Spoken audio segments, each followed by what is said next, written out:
En préambule, je vais avoir un mot pour Isabelle que j'ai croisée ce week-end en circonscription. Elle m'a interpellée parce qu'elle ne comprend plus nos débats et elle craint que personne dans cet hémicycle ne l'écoute, alors qu'elle comprend mieux que nous les conséquences de nos discussions.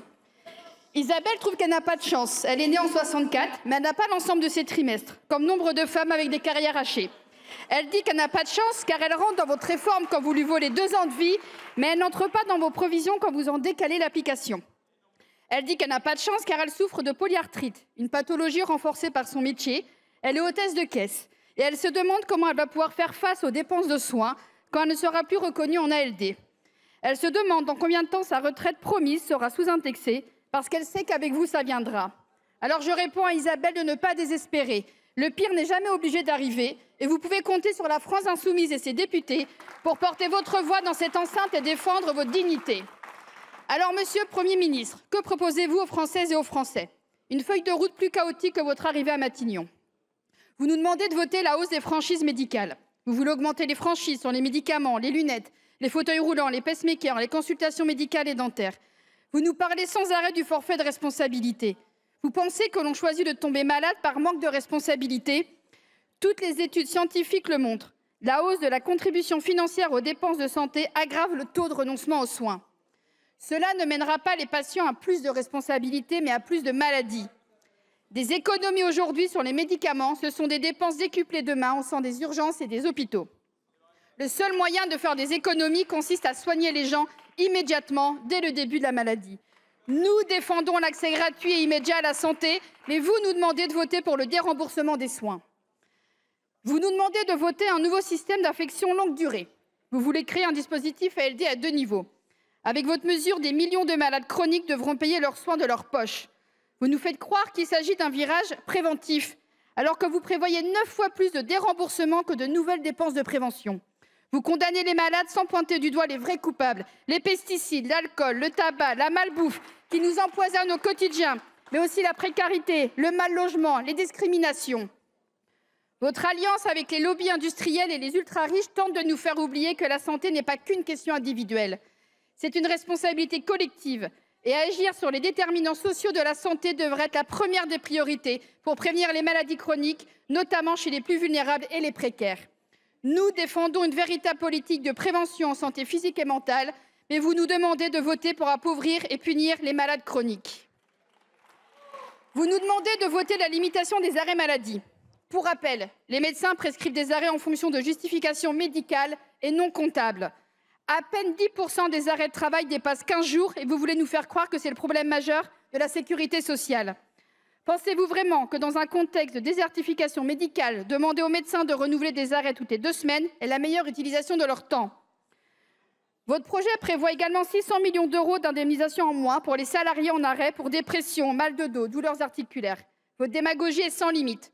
Vous tentez de faire passer les salariés en arrêt pour des fraudeurs ou des paresseux, alors que vous savez que la dégradation des conditions de travail et la pénibilité sont la cause de l'augmentation des arrêts maladie. Et dans votre logique, vous vous attaquez aux tickets restaurants et aux chèques vacances. Nous défendons le droit au repos pour tous les malades, mais vous nous demandez de voter une mesure de maltraitance sociale. Vous nous demandez de voter des économies sur la santé. La hausse tendancielle de l'Ondam est supérieure à 4%. Pourtant, vous proposez de limiter l'Ondam à seulement plus 1,6% pour 2026. Cela revient à faire des économies de 7 milliards d'euros sur la santé publique. La Fédération hospitalière de France dénonce la pire cure d'économie sur l'hôpital depuis les années 2010, qui n'a jamais été aussi éloignée de la hausse tendancielle des besoins. Alors que l'hôpital public traverse une crise sans précédent, que les services d'urgence sont contraints de trier les patients, que les soignants sont mal rémunérés et à bout de souffle, que l'écrasante majorité du territoire est un désert médical et que l'accès aux soins en médecine de ville n'a jamais été aussi difficile, alors que 8 000 lits ont été supprimés dans la psychiatrie publique depuis 2008 et que la grande cause nationale 2025 repose sur un investissement équivalent à 1,66 € par personne. Alors que nous défendons une augmentation de l'Ondam de 1,1 milliard d'euros, vous nous proposez de graver dans la loi un sous-financement d'ampleur de notre système de soins. Vous nous demandez de voter la soumission à cotisation sociale du revenu des apprentis. Avec votre mesure, les apprentis vont perdre 100 à 200 € de salaire net par mois. Vous osez proposer cette mesure alors que plus de 75% des apprentis vivent sous le seuil de pauvreté. Il est inacceptable d'exiger d'eux qu'ils soient les premiers à contribuer lorsque l'on sait que le patronat est massivement subventionné pour les contrats d'apprentissage. Nous défendons la revalorisation de la rémunération des apprentis, mais vous nous demandez de voter pour la précarisation de leurs revenus. Vous nous demandez de voter un projet qui méprise le droit des seniors. Alors que les plus de 65 ans représentent aujourd'hui un Français sur 5, ils compteront pour 30% de la population en 2050. Et pourtant, la loi grand âge, maintes fois promise, n'est jamais arrivée. L'examen de la petite loi bien vieillir a sans cesse été repoussé et son manque d'ambition est souligné par l'ensemble des acteurs du secteur. Les mesures annoncées ne couvrent pas les besoins réels et laissent un déficit de 500 millions d'euros pour les EHPAD et les services à domicile, compromettant la création d'emplois et de places indispensables. Nous défendons une véritable politique de l'autonomie. Vous nous demandez de voter pour un projet dont les recettes sont largement en deçà des besoins. Votre projet entérine des exonérations sociales et fiscales qui atteignent 88,5 milliards d'euros. La prolifération des exonérations de cotisations coûte un pognon de dingue à la sécurité sociale et mène à la définancer jusqu'à la fragiliser. À se demander si ce n'est pas votre projet. Dans le même temps, votre projet ne touche pas aux revenus du capital, alors que les actionnaires du CAC 40 perçoivent près de 100 milliards d'euros chaque année. Nous pourrions facilement augmenter les recettes de la Sécu de 10 milliards d'euros en soumettant à cotisations sociales les dividendes, l'intéressement et la participation. L'égalité salariale entre les femmes et les hommes rapporterait à elle seule 12 milliards d'euros de recettes. Nous défendons la hausse des recettes de la Sécu à travers la CSG progressive, la taxation du capital et la fin des exonérations sociales, mais vous nous demandez d'entériner des recettes en deçà des besoins du financement. Vous nous demandez de voter tout un tas de mesures austéritaires, mais vous n'êtes même pas capable d'appliquer celles qui ont été votées les années précédentes. Nous avons voté la gratuité des protections périodiques réutilisables pour les moins de 26 ans. Vous n'avez toujours pas publié son décret d'application. En vous attendant, 4 millions de personnes sont touchées par la précarité menstruelle en France. Il en est de même pour la bonification de trimestres de retraite pour les sapeurs-pompiers volontaires, la prise en compte des trimestres acquis dans le cadre des TUC, le remboursement des tests pour recherche de soumission chimique. Nous les avons votés l'année dernière, toujours pas de décret d'application.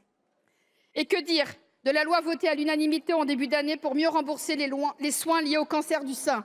Vous n'hésitez pas à vous pavaner avec des rubans roses durant tout le mois d'octobre, mais dès qu'il faut agir, il n'y a plus personne. Aucun des 4 décrets d'application de la loi n'a été publié. Attendez-vous que ces mesures votées tombent aux oubliettes? Même les rares mesures allant dans le bon sens pour les Françaises et Français ne sont pas appliquées par votre gouvernement. Alors certains sont tentés de se satisfaire des soi-disant compromis obtenus auprès du gouvernement. Mais de quoi parle-t-on? Commençons par le décalage de la réforme des retraites. Les retraites, comme d'habitude, sont le principal levier d'ajustement de l'agenda austéritaire d'Emmanuel Macron. Après avoir imposé la retraite à 64 ans contre l'avis du Parlement et du peuple, le gouvernement cherche désormais à réaliser plus de 9 milliards d'économies sur le dos des retraités. Le décalage de cette réforme ne dupe personne. Si une seule génération de retraités pourra partir à la retraite 3 mois plus tôt, la sous-indexation des retraites, elle, touche 17 millions de retraités qui perdront environ 300 € l'année prochaine. Alors qu'un tiers des retraités touchent une pension inférieure à 1 000 €, il est inacceptable de les sacrifier pour combler le trou de la Sécu. La désindexation des retraites n'est pas seulement une mesure budgétaire, c'est une manœuvre pour transformer une question de justice de classe en une illusion de conflit générationnel. Même les mesures pour la retraite des femmes ne sont qu'un enfumage. Elles ne permettront qu'à certaines femmes de toucher quelques dizaines d'euros de plus par mois, et les femmes précaires, avec des carrières hachées, des métiers pénibles, restent exclues de ce dispositif. La retraite à 64 ans ne se décale pas, elle s'abroge.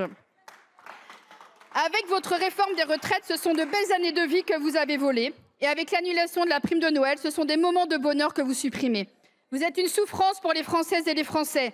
Je rappelle ici que nous avons tous droit au bonheur et pour le défendre, nous devons vous faire partir et vite. Concernant le gel des prestations sociales, il paraît que le gouvernement revient en arrière. Mais quel cynisme de l'avoir proposé. Quelle honte de s'attaquer aux aides pour le logement, à l'allocation pour adultes handicapés ou encore à l'allocation de soutien familial. Et ne nous méprenons pas, il s'agit simplement d'un non-gel dont les contours sont encore flous, mais qui représente au mieux une stagnation en valeur nette des minima sociaux. Alors que le taux de pauvreté atteint un niveau record jamais atteint depuis 1996, que 2 millions de personnes âgées vivent sous le seuil de pauvreté et que les droits des assurés sont attaqués de toutes parts. Alors non, nous ne nous satisferons pas d'une stagnation en valeur réelle des prestations, d'autant plus que le gel des prestations est toujours présent dans le projet que nous devons discuter en séance. Voilà les compromis que le gouvernement met sur la table. Et en échange, nous devrions accepter toutes les coupes sociales que vous proposez. Ne comptez pas sur nous pour abandonner les Françaises et les Français. Le problème, c'est que vous n'êtes plus seuls dans l'hémicycle. Sans majorité pour faire adapter votre projet, vous vous êtes tourné tout à droite de cet hémicycle. Le RN vote avec vous la limitation des arrêts maladie et la protection des exonérations sociales, aussi appelées cadeaux de grandes entreprises. Mais le RN ne se compte pas de soutenir votre budget austéritaire. Il a aussi trouvé l'opportunité idéale de voir toutes ces mesures racistes et xénophobes débattues en hémicycle. Ce que le RN propose, c'est de supprimer les prestations familiales pour les foyers qui n'ont pas la nationalité française, de réduire drastiquement l'accès à l'allocation de solidarité aux personnes âgées étrangères et d'autoriser les hôpitaux à refuser des patients étrangers s'ils ne peuvent pas présenter une garantie de paiement. Le RN peut compter sur son allié, la droite dite républicaine, non moins raciste. Celle-ci veut supprimer les titres de séjour pour soins, réduire les prestations sociales pour les étrangers arrivant en France et instaurer une franchise médicale spécifique pour les étrangers les plus pauvres. Voilà pourquoi nous ne voulons pas discuter de ce projet. Sous couvert de laisser la place au débat parlementaire, le PLFSS laisse la porte ouverte aux pires propositions de casse sociale et de discrimination. Non, nous ne voulons pas rester assis là et écouter tranquillement le RN dire que l'AME est responsable du trou de la Sécu. Non, nous ne voulons pas discuter les bras croisés avec les Républicains qui veulent supprimer la gratuité de la complémentaire santé solidaire, qui est, je le rappelle, prévue pour les gens qui ne peuvent pas payer de soins.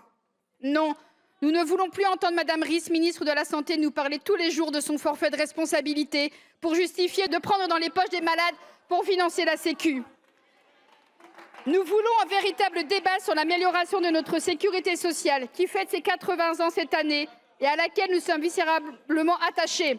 Un autre projet est possible, un projet où le choix ne porterait pas sur quelle partie de la population il faut appauvrir, mais sur comment lutter contre le non-recours aux prestations sociales pour les personnes qui ont droit. Un projet où le débat ne serait pas sur combien doivent payer les malades pour arrêter de coûter cher à la Sécu, mais sur quelle politique de prévention serait la plus efficace. Un projet où l'on ne discute pas de quels patients les hôpitaux doivent refuser, mais de comment faire en sorte qu'aucune personne ne se voie jamais refuser des soins dont elle a besoin. Un autre projet est possible, un monde où la santé publique est enfin dotée de moyens à la hauteur des besoins, où les malades sont pris en charge par le 100% Sécu, où l'hôpital s'organise pour proposer la meilleure qualité de soins et non pour être rentable. Un monde où l'on a suffisamment de psychiatres et de psychologues pour que chacun des 13 millions de Françaises et Français souffrant de troubles psychiques soit accompagné, particulièrement les jeunes. Mais ce projet, vous refusez qu'il soit discuté. Emmanuel Macron l'a dit aujourd'hui à La Rochelle. Il veut une France vivable pour 30 champions. Nous voulons une France vivable pour 70 millions de personnes. Monsieur le Premier ministre, ne faites pas croire aux Françaises et Français que le Parlement a la main. Il est temps d'être honnête avec ceux qui nous écoutent. La Constitution ne nous permet pas de mener un débat réellement ouvert. Elle ne nous autorise qu'à débattre dans les limites que vous, le gouvernement, vous fixez. Nous ne pouvons pas proposer de réels contre-projets. Nous ne pouvons que grappiller des miettes sur le vôtre en essayant de sauver ce qu'il reste de la solidarité nationale. Nous ne pouvons pas proposer mieux. Nous ne pouvons qu'aller au moins pire. Voilà pourquoi nous défendons une motion de rejet préalable et n'attendons pas les débats parlementaires pour donner notre avis. Nous ne serons pas complices de ce projet. Nous la voyons venir, votre manœuvre. Vous tentez de nous faire avaler un ensemble d'horreurs camouflées par vos faux compromis sur la réforme des retraites et le non-gel des minima sociaux. Pour 2 compromis, restent des dizaines de mesures qui détruisent notre tissu social. Nous refusons de discuter un budget plafonné par le bon vouloir du gouvernement, au sein duquel nous ne pouvons pas défendre l'augmentation des dotations de l'hôpital public, la meilleure prise en charge des malades, et dans lequel notre plus grande victoire pourrait être au mieux un statu quo. Je vous accuse de duplicité. Vous parlez d'un moment plus parlementaire, mais vous tendez un piège à la représentation nationale. Soit nous votons votre caverne des horreurs en nous satisfaisant des maigres miettes que vous concédez, soit vous passez l'ensemble de votre projet par ordonnance en tentant de nous faire porter la responsabilité de celle-ci. Nous voyons clair dans vos méthodes. Elles sont la preuve que nous ne sommes pas dans un moment plus parlementaire, mais dans un moment plus crépusculaire pour notre démocratie, et vous en êtes les seuls responsables. Alors je nous propose de gagner du temps en rejetant d'emblée un texte dont personne ne veut sur ces bancs et dont la conférence des présidents a déjà acté et que nous n'irons pas jusqu'au bout. Nous refusons ce leurre qui fait croire aux Français qu'il y a une démocratie, là où il n'y a qu'ajustement marginal de votre projet austéritaire. Il n'y a pas de majorité pour ce budget, pas plus que pour le PLF. Alors je nous appelle à faire un choix ferme et à rejeter dès à présent ce projet.